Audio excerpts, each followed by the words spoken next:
So to do this part, what did you have to do to get yourself up to speed on the rock and roll, or were you a big fan of a lot of the music? Well, sort of growing up in England, you have to be kind of incredibly culturally ignorant to not be familiar with kind of, you know, the Beatles, the Stones, the Kinks. Like it's so prevalent in, you know, everything, advertising to television.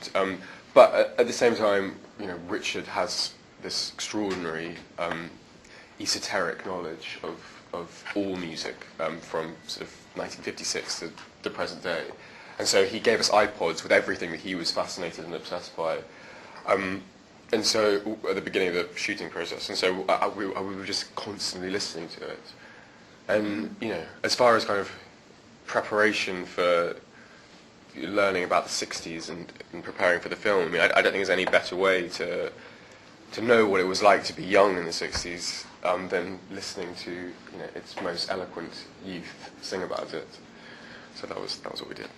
I'm going to be asking everyone this question. I'm just curious. You know, that scene towards the end where they, you know, there was this big show of trying to save favorite music. You know, this is the music I want to, you know, take before I die. Yeah. If you could pick any, you know, artist or records or anything that you could take with you, like your favorites, if you were on a sinking boat. I would save Astral Weeks by Van Morrison.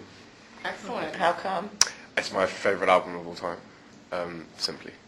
Is there any underground music that you've discovered? I know that now it's hard to be underground with, you know, the internet and everything, but yeah, that's what's so weird about this film is that, like, for a young person of my generation, the idea that music is inaccessible and that you can't listen to it, or it could be underground, just doesn't exist. I mean, because of the internet, I can find, you know, I can listen to 11-year-old girl in New Zealand who's just written a song on an acoustic guitar, like in 10 seconds.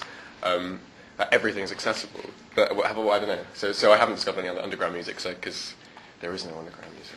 You actually turned me on to Bobby Long. Oh, really? Yeah. Oh, that's good. Before I spoke to you, I had no idea. He's in America at the moment, I think, touring. But did you find him on the internet? No, I used to live with him. He's like one of my best friends, so I was just trying to advertise for the family. Yeah, were you able to slip in a few other? Yeah, seriously. Yeah. Whenever everyone ever goes like, "What are you listening to at the moment?" I always just go, I just try and list all my friends. Who else do you want to recommend? Marcus Foster. Did I tell you about him? He's amazing. Johnny Flynn. Very good. Were you also buddies with Robert Pattinson as well then? Yeah, we know each other for a very long time. So did you have that whole sort of musical connection before he became famous? I've known him since I was a kid. Like, he's my best friend. So yeah, I mean, I guess so. So how weird is that now he's like this big, huge megastar? I think, you know, because he is my best friend, I think it's. And there's so much oceans of words written about him. I definitely don't want to add to them, so I prefer just not to talk about it. Philip Seymour Hoffman, you know, did you ever see him in Almost Famous? He played Lester Bangs. Yeah. And he had a DJ scene in that as well. Yeah. If you, you know, can just kind of talk about what it was like working with him, and I think he's like one of the greatest. Yeah, and so do I. I mean, that's the thing. It's like, I think everyone can empathise with what it would be like working with him. He's someone, even if you're not an actor, who you kind of are impressed and by. Like, it was intimidating, but you know, I think in the same way that if you were interviewing somebody who, you know, you deeply admired, you'd be really nervous before, but when you start doing it, it's your job, and you kind of have to forget about it because it's your job, and that's kind of what happened. As we started working together, all of that slipped away because that's what had to happen. Who was the biggest jokester on the set? Who was the biggest jokester on the set? Chris O'Dowd, probably, who's played Simon, the Irish DJ. Can I ask you, because I know your character is so innocent, and that there's a certain innocence of that time. Was that something that, I mean, kind of, he was so extreme in terms of how little he had experienced. Yeah.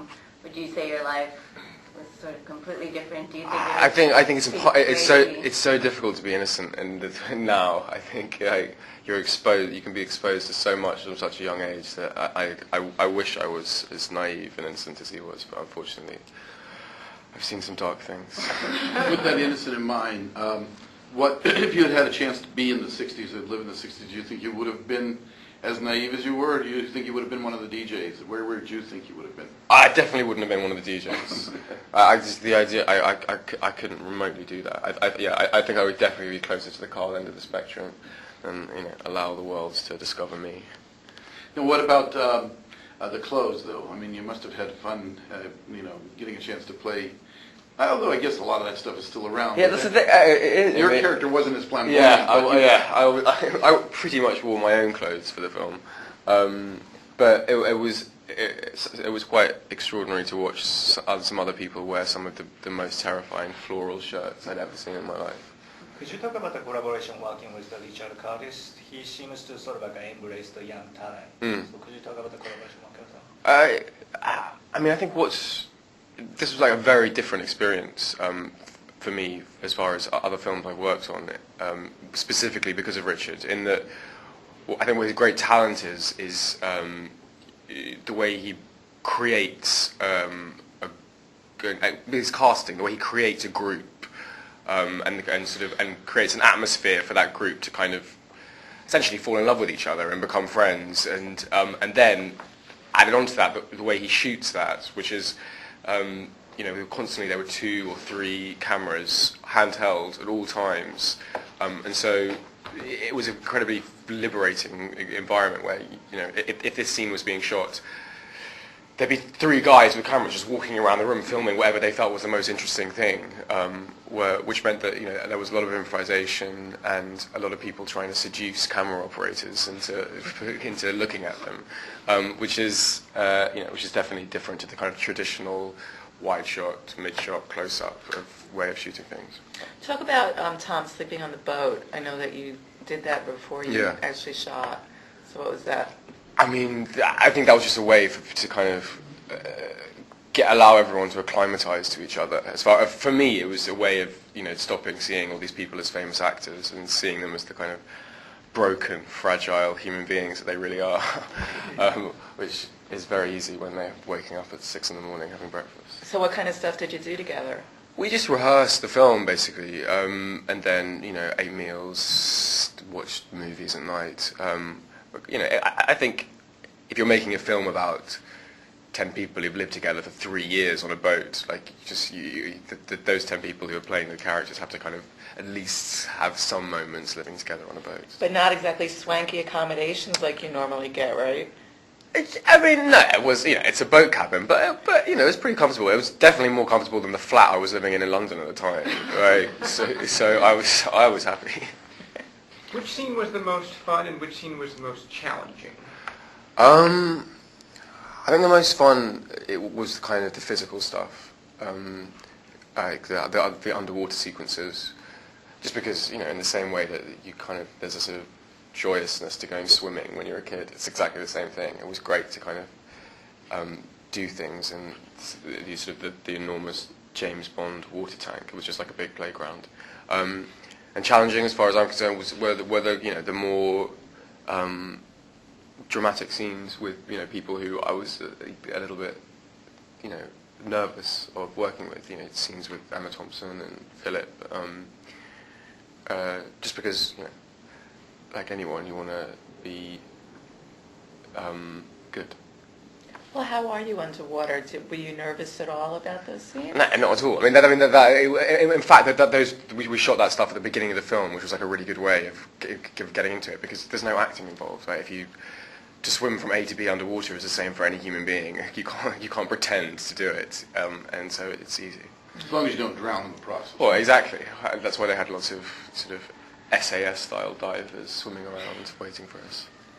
Can you tell us about this is a coming-of-age film for your character. Mm-hmm. Can you tell us about when you felt that you wanted to become an actor, and how did your parents react?